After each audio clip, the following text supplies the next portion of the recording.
today we are having the Clawback Conversation with my girl, the OG, the legendary Penny Lane. I'm so excited you are on stage. Yes. I'm so excited to be here. You're like one of my favorite people, and you know that. So when you called me, I was like, girl, yes. Oh my gosh, she drove all the way to Missouri, and when you come for the Clawback Conversation, we really want you to feel relaxed in Oklahoma.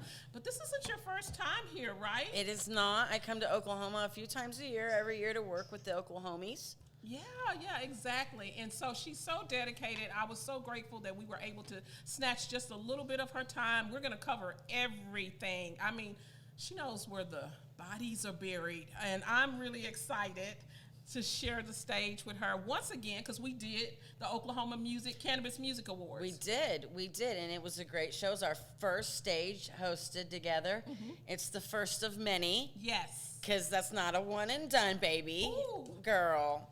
Dynamic duo. We had so much fun. We did. But, you know, I want to take people back. I want them to understand who Penny Lane really, really is. The first time I met you was at MJ Biz, and I was so amazed because she doesn't take no, and she comes to you with a gift. And so I got my first gift from Penny Lane because it was just a conversation and an icebreaker. And that gift is the cat ears. So tell us a little bit about the cat ears, and why is that your first offering when you actually meet people? So, you know, my cat ears, there's a story behind them, and it is the story of how I came to be in cannabis. Mm-hmm. I have drug-resistant epilepsy. I might be emotional, gee whiz. And I have a cat. His name is Mr. Jones. Mm-hmm. He was trained by the Wait a moment, me and Mr. Jones. Okay, that's how he got his name. Okay, so this cat was set for euthanasia, and I drove from Huntington Beach, California, to Burbank, California, which is not a short drive, on the 4th of July to get this cat. And he was a baby. And they opened up the kennel, and he came out, and he laid down on my little Birkenstock foot, and I scooped him up, and I shoved him in the pocket of my hoodie and signed the papers. And when I got in the car, Mr. Jones by the Counting Crows was playing, and that's how he got his name. I love that. He is 9 years old now. He, like I said, was trained by the San Diego Epilepsy Society, so he can alert to over 600 different triggers. He knows when I'm sick. He knows before I know if I'm sick. And he's my sweet baby. And I love him so much. And he used to travel with me, but he's old. And too much people, then he stops working. And so this is my representations. I want people to ask me about my kitty ears. Penny, what's the deal with the kitty ears? This cat has saved my life more times than any one human ever will. And he is a loyal and true companion. When I do video meetings, when I'm at home, 9 times out of 10, he is right next to me or climbing up me. He is outside of my husband, my best friend. I love that for you. I think it's very interesting how animals are able to identify before you even know. Tell us a little bit about being diagnosed with epilepsy and how you had to find your way through the medical treatment. So, you know, I was born with epilepsy, which is a rare thing. And we did not know that it was non-refractory or drug-resistant. So for 35 years of my life, I battled this, and I would have periods of, like, remission, I guess, best way to say it, where I would not have any seizures or any activity, and then it would just bust through. I've had over 31 surgeries. I have an RNS implant in my brain, which controls the electrical current. But it wasn't until my mid-30s, I went into an epileptic coma, and just all these medicines they were giving me was killing me. They were literally slowly killing me. And I'm from California, and so I knew some legacy homies that were like, drive up the mountain, ask to see Rick Simpson. Okay, this is before I knew who Rick Simpson was, girl, okay? Share this story. Oh, my God. And so they're like, they might not let you up the mountain. If they don't, just turn around and come back. We'll figure out something else, okay? They're like, but if they do, you need to find him and show him your medical records. He can help you. I don't know why they let me and this cat up this mountain, but they did.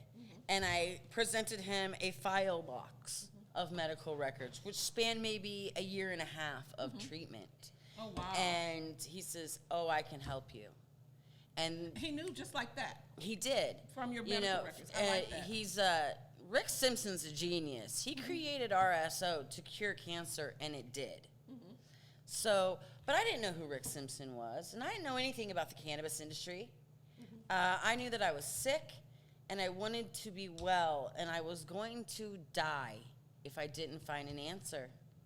So, when this happened, were you already smoking cannabis, or it was just for like, just, you know, the kickback luxury? Yeah, it was like, you know, I was in California. It was a medical-only market at the time. I was the youngest patient in the state of California's history to be issued a card.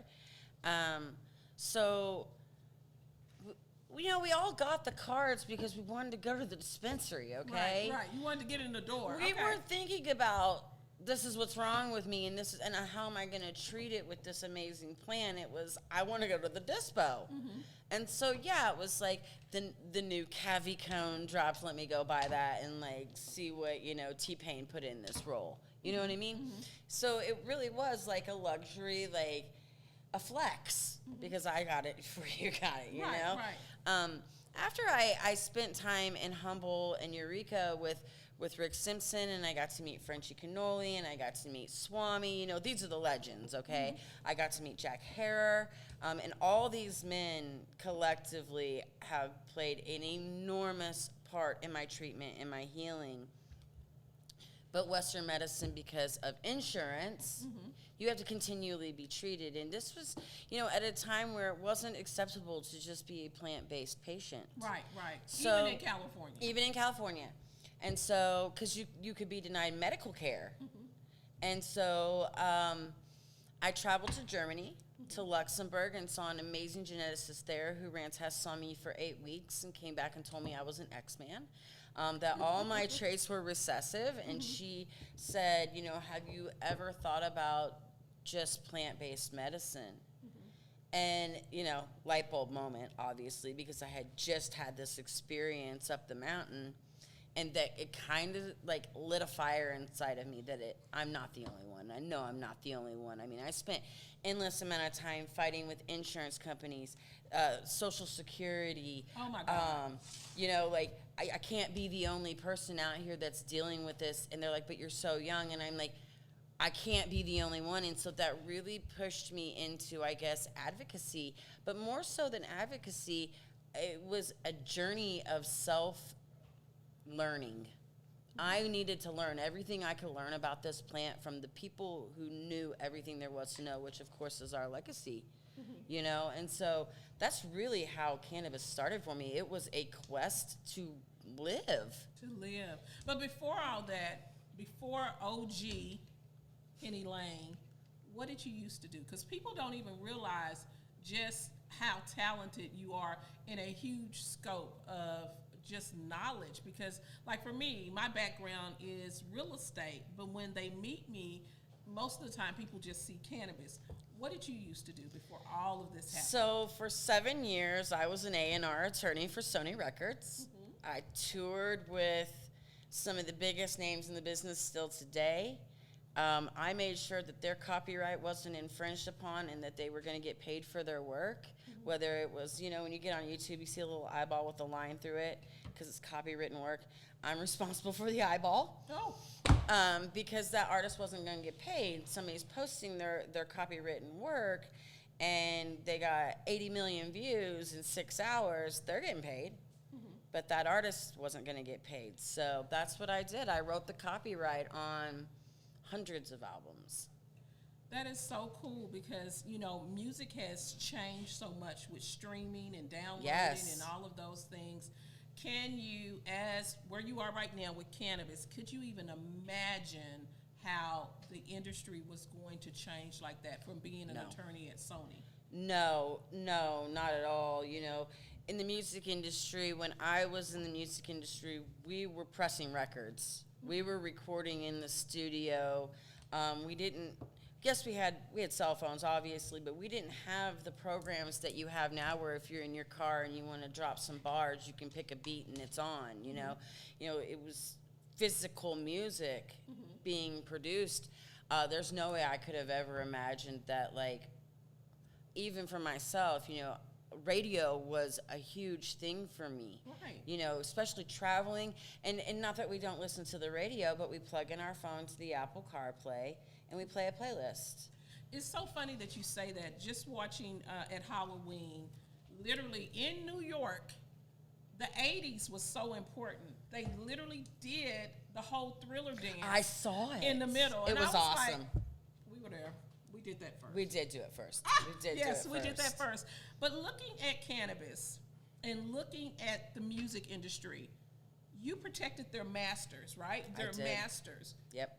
How can you look at cannabis and see all these different strains that they cannot trademark? They can't put their names on them, even though we know they're the ones that discovered them. How can that change? Because that's masters. That's their masters. It is, that's the thing. In cannabis, especially, as the industry has grown so big across the country, I think, what are we at, 32 legal states now? Yes. 28, 32, something like that. When I started in cannabis, there was 4 states. Only one was recreational, which was Colorado. Everybody else was a med state. It was really hard to penetrate. You didn't have all these brands. All you had was the masters, right? And I say it all the time. I'll go to the dispensary, and I'm like, I want to try that. It's a strain I haven't heard of before. And then I hop to my Leafly, and I type it in, and it's like, for instance, we're smoking one now called Pave. And I popped it in Leafly because I was like, oh, I haven't heard of that. That sounds good. Pave, Right. bling, let's go. I'm here for it. It is a Paris OG cross, which is a master, right? And I literally said to my husband, I was like, oh my God, I haven't seen Paris OG since like the Cali days, I don't, unless it is protected in a seed bank and there's licensing on it where the genetic can't be crossed into a hybrid. There's really no way of protecting it any more than hearing Kendrick Lamar all over TikTok. Wow. And that's going to be kind of, to me, some of the sad parts of this situation. Because what's going to happen is there's going to be families. Think of Marvin Gaye. Oh, come on now. That's going to say, hey, my father or my mother helped create this strain. They were the original popping seeds. They're the ones that saved the clones and everything. And then all of a sudden, boom, they have no ownership. Right. And at some point, we will have to address that. I think it's really sad. I love all the different mixtures and hybrids that's out there, and everybody's trying something new to be that thing, right? To be at the forefront. But hey, some Acapulco Gold, okay? Some 9-pound hammer. Yes. Some cherry diesel. White Widow. Let's go. Yes. Northern Lights. Exactly. And I crave that because I come from a generation of cannabis where that was what my access was, right? And I've even said to legacy people, on national convention circuits, oh my gosh, remember back in the day when we could buy Butter OG? And they're looking at me like I have 18 eyes on my face. But they're calling themselves legacy. And you have to admit, you got to really be deep to know Butter OG. It's some good stuff. It's some good stuff. It's some good stuff. Yeah. But I miss those days, and like we were talking earlier, I said, there's no products out there with my name on it. When I'm not going to ever say if, because I will. When I put out a product line, it will only be the legacy strains. It will only be popped from a seed. Those mothers will be authentic mothers, and they're not going to be pushed to birth 7 million clones. I need 70 clones, you know what I mean? And when it's done, it's done. And hopefully we can seed and replenish the seed banks. It's very hard to gain access because of licensing reasons, Jack Hare Project is, a prime example of that, Very controversial in the cannabis space right now, but, I'm very close to the Hare family. That medicine, Jack's medicine, literally helped save my life. I totally get it, but that just brings me to this intersection of trying to understand as a content creator, a brand ambassador, or just being in the industry, when you have someone that passes away and he was so instrumental in the industry, you have this pull of who's going to own the name. 100%. And what the legacy will continue to do. It's just like that in music. It's just like that in most things. Artists, and I would consider this an art also. It's most definitely an art. Here's the thing. 15 years ago, even in music, catalogs were not protected the way they are now when someone passes away.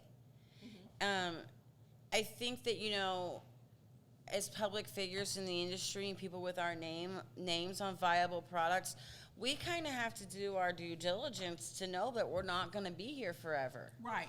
You know what I mean? So I own the copyright and trademark on Penny Lane. It's my legal name, but nobody can use it. When I am no longer on this celestial plane, my husband obtains it, and no one can use it unless they have express permission and signatures from him. Because earlier you said something that was a nugget. Can you repeat what you said about death? Death pays. Death pays. Death pays. Oh, that was such a big thing, the way you expressed that, because in the cannabis space, like other spaces, as soon as a person passes away, everybody wants to say, I knew them, here's my picture with them. I mean, even D'Angelo, I just saw a couple of people post about, just standing next to him, like when he was living. Everybody wants to say that they know you or knew you, and that this was it. I mean, think about, from our perspective, okay? There's millions of pictures of us with fans, with colleagues, with companies and brands, and you can bet your sweet gherkins the moment I decide to cross over that rainbow bridge, suddenly my NIL is going to be worth 100 times plus what it is worth now and valued at. And unfortunately, my husband and my children are going to have to fight a feeding frenzy. You have to explain to the audience what an NIL is. So NIL is your name, image, and likeness. Ooh. So if someone's taking pictures of you, a brand, a company is taking pictures of you, and they're using your name, and they're promoting their product on social media, on YouTube, in print, and they haven't paid you, they just stole your name, image, likeness, because they 100% would not put that campaign out if they weren't going to get paid for it, and they used you as their leverage. So your NIL is very valuable as in the cannabis space, in the entertainment space, so that you're not being hijacked. You've been hijacked. I have been hijacked. I'm in the back of the trunk right now, some of these brands. You are. In the back of the trunk. I've been hijacked and didn't realize it until all of a sudden I'm on social media and I see my face pop up. Yes. On a brand that I have not said that they can actually use. And that's a conversation I think you and I had like a year ago on the phone, as I said to you, Thunder, license your NIL when you're doing this work. They need to pay you just for your presence. You don't even have to open up your mouth, girl. You're standing there and people recognize you. Right. I'm very protective of my NIL. I love to work with a lot of companies. I love to help endorse people's products. I love to help the candle burn brighter. But I'm not going to do it at the expense of my end of the wick just dripping off. So as you're out there, because for me, people take pictures of me all the time, and I know that they take pictures of you. As you're out there and you're developing, you're brand new, you're a micro influencer. you want that attention. You do want that attention, but you need to be mindful. Is it a fan that's taking this picture because they love you and they love what you do?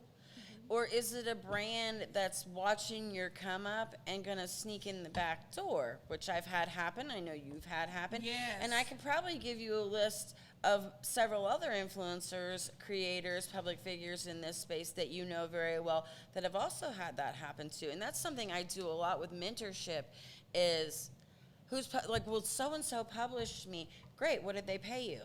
And then I get that look, and they're like, what do you mean? And I'm like, girl, you were just their whole campaign. Entire.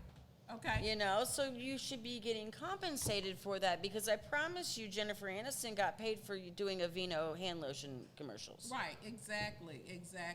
And so it's so important as you move throughout this process. It's one of the reasons why I wanted to have you on my show. I wanted people to understand not just your story, because, I mean, you were living it up as an attorney, doing your thing. You were out to all of the different parties. And then you had to deal with your health. I did. And Mr. Jones came on. He's amazing. I wish I could have brought him, honestly, because he's the sweetest animal. And, you know, I say this about Mr. Jones. He is a black man with a French accent living in a cat's body because he has got swag, but he is quite uppity. He's uppity, okay. You know, so he's got that swagger about him. Like, he knows that he is it. Okay. At the same time, he's like, that's not my flavor. You know, like, you will get to meet him because I'm going to bring you to the Ozarks to work with me. Most definitely 2026 is our year, girl. It's our year. And you are going to get to know Mr. Jones and be like, this cat, because everybody, I can tell you a million stories about him. But the people who have actually got to encounter him and meet him, they're like, all right, you really do have the, like, coolest cat. Because he's a person, you know. That energy is just there, that vibe. Look, I get it. if I wake up in the morning and this little fur baby is not curled up on the pillow next to my head, or I can't reach up and touch him, I'm like, where's my cat? Right. I can't go to bed with. I'll lay in bed at night and I'll click for him, and he'll come running, and you can hear him come down the hallway, and I'm like, any minute now. And then you hear him hit the bed. You know, he makes his rounds. He sniffs Dub's face, and then he knows where he belongs. He's a person. You know, he really is. Well, you got to tell our audience about Dub, because not only when I first met you, I got my cat ears, I got introduced to Miss Penny Lane, I got introduced to either her vape or her Puffco. I'm just going to be honest with you. It was like, here, try this. But you have the most amazing partner, husband, and the word on the street is you got married at MJB. So tell us a little bit about the cannabis love story. So, funny enough, I was on tour with the All Access Cannabis Music Awards, and I was working exclusively with Lil Xan at the time, and I was stopped on a break in Springfield, Missouri, and I had met Dub on Tinder. Just Tinder. Okay, Tinder is the place, baby. Come on, okay. So just really looking for someone just to come sit at this hotel and smoke weed with me. Because I was like, I'm just here for a minute, right? And so Dub practices Brazilian Jiu-Jitsu. And he had gone to Jiu-Jitsu, and he had leveled up on his belt. And so in messaging, I had said, are you going to go, celebrate, hang out with your buddies? He's like, no, I'm probably going to go home and drink a beer by myself and play some video games. And I was like, bro, that is the lamest thing I've ever heard. Like, I just got, like, Tuesdays in Missouri is new release product day. And so I just went and did my rounds and got all these new products. And I had this pre-roll blunt from a company called Safe Bet that was called the Devil Wears Chanel was the strain. And I was like, oh, they created that for me. And I said, hey, if you want to come smoke this blunt, I would love to smoke this blunt with you. So he comes to the hotel that I'm at. We go pick up my assistant, make my assistant sit in the back seat of his truck while we drive around and smoke this blunt. And we have been together every day since. I love that. Because it's important to understand that being in this industry, being in this space, and I think it's a wellness space. It's not just about cannabis and psilocybin. It's about a lot of different things. you have to have a partner that's supportive. But you know our first date? You're going to love this. What? So Dub and I's first date, I was like, all right, look, this is what I do for a living. You might want to Google me, look me up. You know, I'm not saying I'm a big deal, but sometimes I'm a big deal. I needed to know if it was something that he could handle. Because it's not for everybody, okay? When people are, like, reaching out and touching your woman, and this is a very male-driven industry, so there's always some guy putting his arm around me. There's always some guy giving me a hug. And I'm not trying to deal with the petty jealousness in life. I just can't. So our first date was Cloudfest here in Oklahoma. No! And I was put on by Herbage Magazine. Oh, my God. And so Dub's... so I was there at your first date. Yes. So I told him on the way to Oklahoma, look, it poured rain. This is crazy. It poured rain all the way out here, right? I mean, like trash sandwiches. It was awful. So I introduced him to the Picky Crew, the Vibe Tribe, you know, to, you know, the homies at Herbage, to Old School, you know. And I said, there's one rule, okay? Because at the end of this show, I'm not going to look like this, and I'm going to be tired and probably a little snappity. I said, but if you just tell me I'm pretty and buy me tacos, we're going to be okay. Okay, that's the secret. Tacos. Juno, still to this day, after a show, we'll get in the car, and I'll be a haggard, sweaty, tired mess, and Dub will go, baby, you are so pretty, and you want some tacos. So he knows the secret. Oh, my God. I cannot believe how interesting that is, that your first date was Cloudfest. And for those that didn't know, in Oklahoma, we had Cloudfest, and... that's amazing. It was the very first Cloudfest in that tiny little back lot of that dispensary.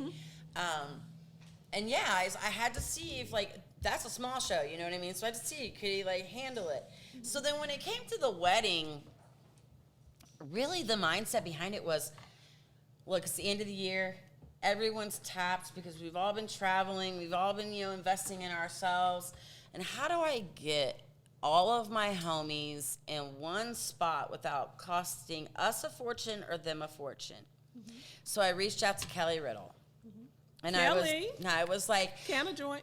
My girl, you know I love you, boo-boo. I said to her on the phone, I said, so, you know, I'm thinking that I want to get married at MJ BizCon. She says, oh, my God, yes, you do. So we had the very first official MJ Biz wedding. I think there's been 2 since. We got married at, I'm going to butcher this, and he's probably going to laugh at me. We got married in the Glass Garden. Glass Garden, okay. Yep. Am I right? Chapel of the Flowers, the Glass Garden. The second night of BizCon, because I wasn't trying to compete with night 1, and I wasn't going to compete with David Tran on night 3. Plus, I love going to David's parties, so I wasn't going to miss it for a wedding. Get crazy.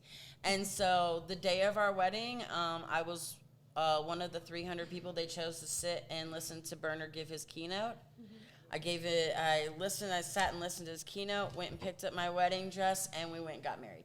I love that. Yeah, and so every year, you know, we get to celebrate our anniversary in Vegas with all of the people that, you know, we love and, you know, now love Dub, you know, that have supported me over my career.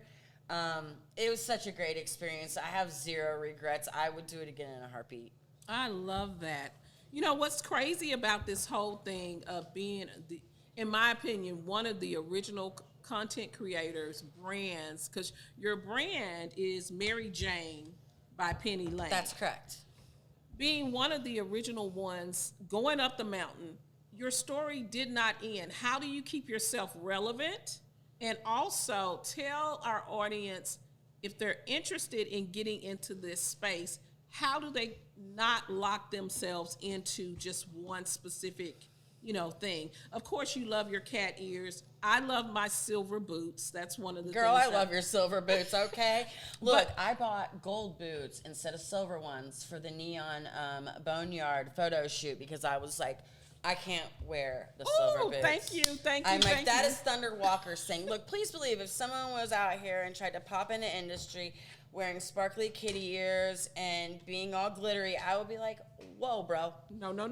That's all mine. You know what I mean? Like, yeah. I worked for that. I earned that. You earned that. You know, so tell me, how do you do that? You know, I mean, for me, it's presence. Mm-hmm. You know, not being so like locked into like where I live. Mm-hmm. You know, I live in Missouri, but not being so locked and tied to that industry that if somebody in New York calls me and says, hey, we'd love to work, that I'm not like, book the ticket, let's go. Mm-hmm. You know, But say that again. That you tell them to book the ticket, let's go. I mean, that. that's part of being hired. You mm-hmm. know, at the end of the day, it is a business. Mm-hmm. I am the product. So David Tyerman, do you know who David Tyerman is? I don't. Tell us who David is. David Tyerman is the brand godfather. Mm-hmm. He is a beautiful British man who came to the United States with, no joke, $10 in his pocket, but was really good at antiquing and had a vision. Mm-hmm. So he went and he bought all these beautiful antiques for like nickels, right? Mm-hmm. And very quickly after became the brand genius behind Ralph Lauren Polo. Okay. So he built out that brand, their stores, and he moved on to Louis Vuitton and so on and so forth, luxury brands. He figured out what brands were, you know, and he mentored me for some time. And something that he said to me that was very impactful, and it's still impactful to this day in my career, and I have to remind myself from time to time in the hustle and bustle, is he said, you are the brand. Do you want to be a product or do you want to be a brand? He's like, because I say polo, you think little man on a horse. That's the brand. He said, you don't think about the shoes you bought or the bag you bought. Right. And so, you know, that was very, very influential in my career and in my life and the trajectory that I took when he was like, you are the brand. So products come and go. But brands do not. Brands have longevity, and that was that hashtag goal, baby. I was like, I can't believe I did it. I'm so glad you're sharing that with the audience, because a lot of times people get out here in this space and they're a little scared. They're thinking, okay, I want to represent this particular brand, or I want to represent that particular brand. Like yourself, I put a lot of energy just into me being the brand. Well, that's how I get booked. Right. People don't book us because we did a pitch for, you know, XYZ company. People book us because we are who we are, because we are brands. Mm-hmm. You know what I'm saying? And, you know, I don't chase. Mm-hmm. If there's a company that I want to work with, I will work with them, mm-hmm. period. Maybe not today, maybe not tomorrow, but I will work with that company. Mm-hmm. And I never stop striving for that. I mean, Puffco's been on my radar for a hot minute. I see you. I own, like, not kidding, total, like, 15 Puffcos. Mm-hmm. And I love the product, and that's key. I love that product. Absolutely. Puffco never paid me a dime, and they don't need to. Mm-hmm. Look, I'm still going to buy the dang things, mm-hmm. because I love the product. I love what it does for me. I love the engineering behind it. I love the way it looks, the hand feel, the technology. I am dedicated to that product, and I am willing to spend my husband's money on it, you know? And I think that's a big thing in, you know, staying relevant is authenticity. You know, staying authentic and true to yourself. Someone puts a product in front of me and it's just not my bag. I am not here to blow anybody's candle out. Right. Just because I didn't like it or didn't jive with it does not mean it's a bad product. Mm-hmm. What that means is it's not a product for me. Absolutely. And I can very elegantly and gracefully walk away from an offer and not make someone feel awful about what the work that they've put in. You know, it can't always be about money. It just can't. I mean, money is very important. We need to get paychecks. But I would never expect a company that I don't truly like to pay me to endorse them. Absolutely. Let's talk about that. Your first offer. What was that like for you? How did you get it? And what would you tell those new people that are coming on board into this industry? I mean, nowadays people are graduating from high school and college, and they're doing nothing but this. Mm-hmm. So what would you tell that person that's listening to you and they're wanting that gem that you got when the guy told you, hey, you are a brand? So, my first offer, honestly, was from Timeless. Timeless Refinery. They make dope concentrates and vapes. They have a pre-roll company now called Tumbleweed, but back then they were just Timeless Refinery. And how it started was I liked what they did. I liked the product they were putting out, and I happened to be in Arizona, which is where they were based. And they would bring this VW bus out, and social media was just kind of cracking off, right? And so you kind of had to be tied into Timeless. They would take one of their products and they would hide it at the pop-ups. This was when the art of pop-up was still alive. Right. Okay, and if you saw this and you could go to the pop-up and you found it, they would give it to you and then they would gift you goodies, right? I literally just followed Timeless around the state on their pop-ups because I liked what they did. And they saw that I was taking pictures and that I was like posting and reviewing their products. And they were like, hey, we like you. You want to come, work for us? And I didn't want to work for them. I was like, I don't really want to work for anybody. I want to work for me. And they said, well, can we contract you? Well, I know all about contracts. Right. And I said, only if I can write the contract. And they weren't ready for that because they didn't know. They didn't. And they were like, in their heads, they thought, oh, well, we don't have to pay a lawyer a copious amount of money to write this contract. She is a lawyer that writes contracts. And I wrote the contract, and it was amicable for both sides, and it was a 6-month contract, and that was my very first deal. And it kind of just snowballed from there. From then, I went to work in Nevada with City Trees, Las Vegas, went to New Mexico, worked with Puff on 66, spots here, spots there, spots here. And then I met Sheldon Cooper, and he put me onto the Cannabis Music Awards.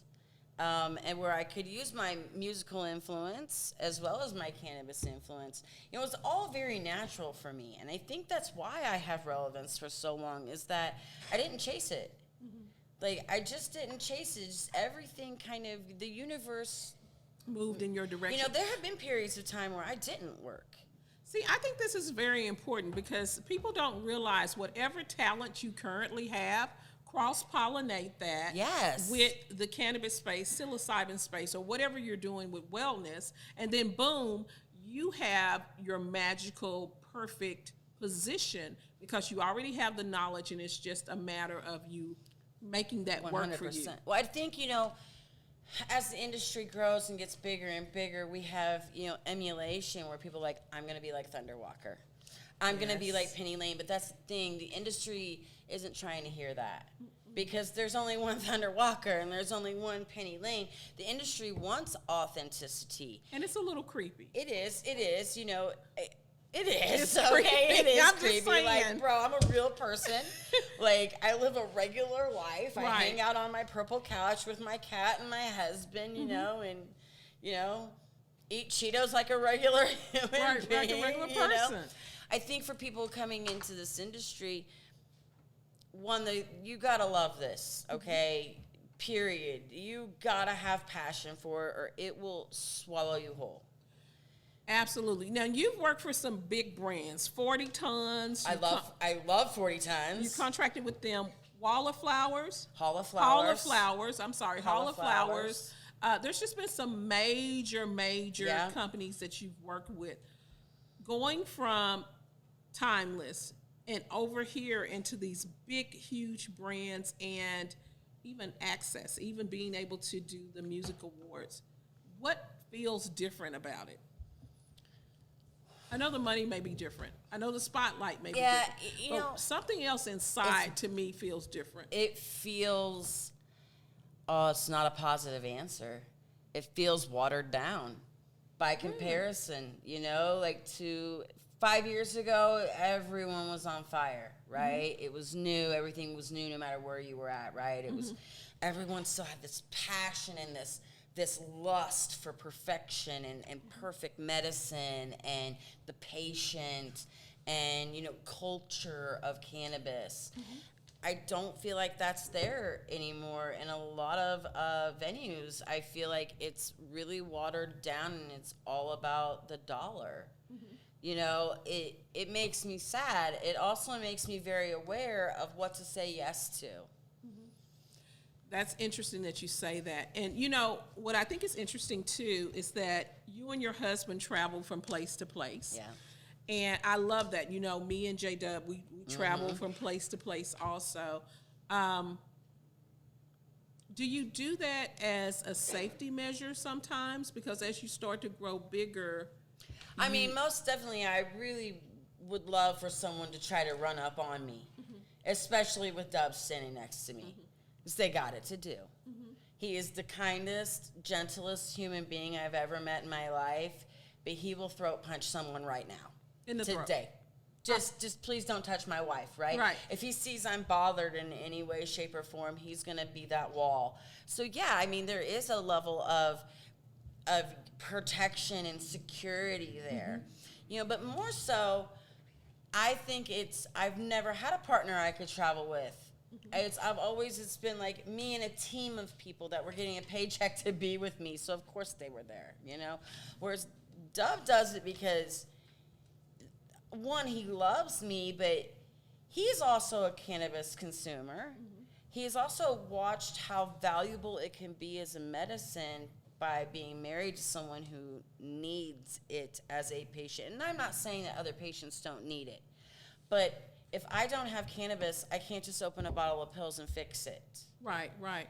And the reason why I wanted to point that out is because as you start to grow, you need that one person that you can have secrets with, that you can say, I'm tired, I want to turn it off. Oh, we have code words for all kinds of things. Yeah. I give everything names. So he will be the only person in the room, and maybe a couple people watching might know the reference, and I'll tell you off camera, but I'll tell him, Beulah is driving me crazy. And he automatically knows what that means, and that, you know, my clock is ticking. You know, I think that it's really important. You know, I feel very lucky that Dub could be like, I understand this is your job. I'll see you when you get home. But I love the fact that he travels. Instead, he's like, where are we going? Right. What are we doing?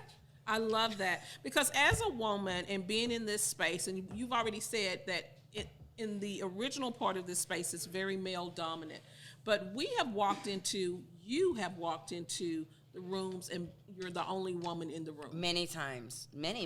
I mean, still to this day it happens. And I think it's important to be able to share what that feels like by your protector, which is your spouse. Yes. Because you're running, you're doing what you're supposed to be doing, but also it still allows you to be, and that's what I love about you, Penn, it's the fact that it still allows you to be very feminine. And you're still, you know, you don't have to be hard. You know, even the way you're dressed right now, you look so beautiful. But this is her, like, all the time. And so what's funny about that is because what I've noticed is that when women come into a certain industry that's dominated by men, they want to put on the pantsuit. You see every politician that's a female, it's the first thing that she does. She grabs the pantsuit.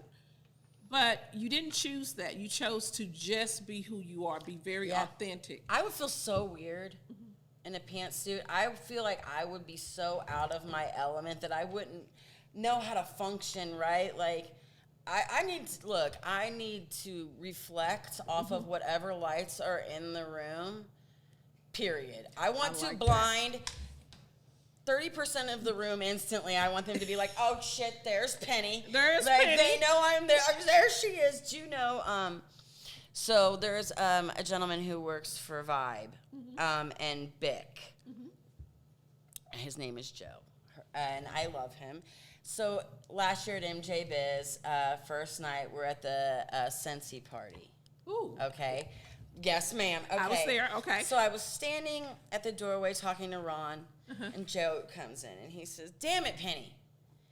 Every time I see you, you look better and better. You're making us all look so bad. And I said, well, I wasn't even all sparkled up that night. I said, you know, this is just me. I did it just for you, Joe. You know, but that's the thing. It's the authentic truth, you know. And for me, if the pantsuit is your thing, great. Right. But you don't have to do it if you don't want to. And I just want to give women that permission to understand that you don't have to hang up the pink, the pearls, the glitter, the glam, just because you're walking into a boardroom or a business meeting with me. I also made a very conscious choice to not let who I am define how the industry viewed me. I worked really hard for my education, and nobody handed it to me. Nobody helped me pay for it. It was really hard, you know. I worked really hard for that education. I'm an intelligent woman, and I wanted to be viewed as more than the sparkly girl in the room. Did you notice me? Yes, but did you notice the words coming out of my mouth after I sparkled? And I think that for me is one of my shock factors is like people see me and they're like, especially first timers that are hanging out with people who have worked with me, right? And they're like, is that Penny Lane? They're like, yeah, oh man, she's so sparkly. They're like, wait till you hear her talk. You know what I mean? Because you speak in cursive. Right. I love that. You speak in cursive, my girl. I love that. You know, I'm never going to change me for any industry. You know, and I'm absolutely not going to lock a gate because I thought I could make a bigger buck. The cannabis culture centers around sharing, community. You know, it all started as a bunch of people hanging out at 420. At 420, you know what I'm saying? So, like, I'm never going to let the industry or any other industry or zeros on a paycheck stifle me in that manner. You're always getting Penny Lane. You know, you're always getting authentic Penny. I'm the same sparkly bitch at home. I promise you. With Mr. Jones and with Dub. Yes. So we're going to take a break. Okay. We're going to take a break. We got the audience that has questions. I know that you love being able to light up, so we're going to find something that you truly want to light up with. Ooh, girl. And we're going to come back and really talk about, just deep dive into how to build your brand to the next level. Because I want to learn too. So we'll be right back.